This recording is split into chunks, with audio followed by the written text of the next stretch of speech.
26-27 సంవత్సరానికి గాను పర్యావరణం, అడవులు, శాస్త్ర సాంకేతిక శాఖ చెందిన వివిధ కార్యక్రమాల కొరకు మొత్తం 713,88,34,000 మంజూరు చేయాలని కోరుతూ నేను డిమాండ్ నెంబర్ 29ని సభలో ప్రవేశపెట్టాను. అలాగే 26-27 సంవత్సరానికి గాను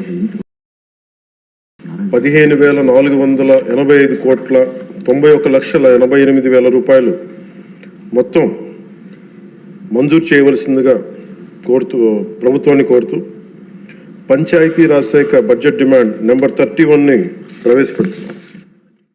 అలాగే 26-27 సంవత్సరానికి గాను అక్షరాల 11,217,51,51,51,000 రూపాయలు మొత్తం మంజూరు చేయవలసిందిగా ప్రభుత్వాన్ని కోరుతూ గ్రామీణాభివృద్ధి శాఖ బడ్జెట్ డిమాండ్ నెంబర్ 32ని ప్రవేశపెడుతున్నాం.